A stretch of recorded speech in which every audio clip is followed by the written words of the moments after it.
This Filipino became the second saint of the Philippines. A woman was declared dead, but through his miracle, she came back to life. But how did he die? And who is he?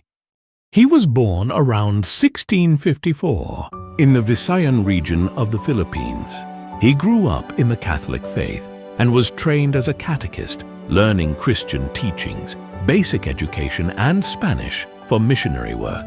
As a teenager, he joined a Jesuit mission led by Father Diego Luis de San Vitores. In 1668, he left the Philippines and traveled to the Mariana Islands, then called Islas de los Ladrones, now known as Guam. The mission was supported by Queen Mariana of Austria to spread Christianity among the Chamorro people. Life in the mission was difficult because some locals resisted the new religion and the presence of foreign missionaries.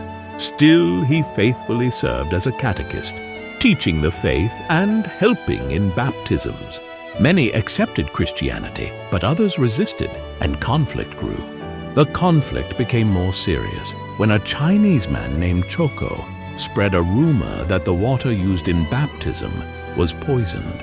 As several infants later died from illness, many began to believe the rumor, and fear turned into anger toward the missionaries.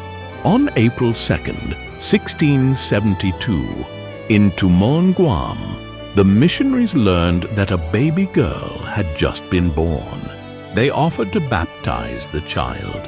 The mother agreed, but the father, a local chief named Matapang, strongly refused. While he was away, the child was baptized with the mother's consent. When he returned and found out, he became furious and, together with another man named Hirao, attacked the missionaries. The young catechist could have escaped, but he chose to stay. He refused to leave Father Diego and stood beside him as the attack began. He was struck in the chest with a spear and killed, while Father Diego was also killed shortly after.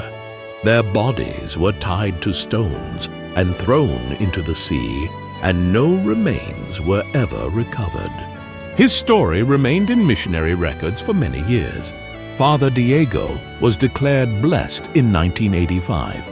Later, on March 5, 2000, Pope John Paul II beatified the young catechist, recognizing his martyrdom.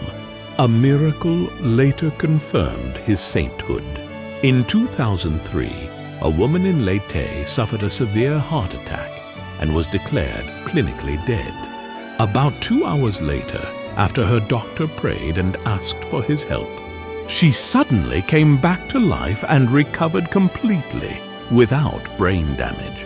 Doctors could not explain it, and the Vatican officially recognized it as a miracle in 2011.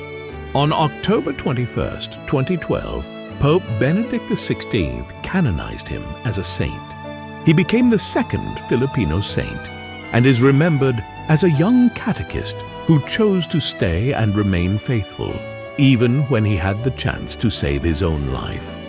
Did you know?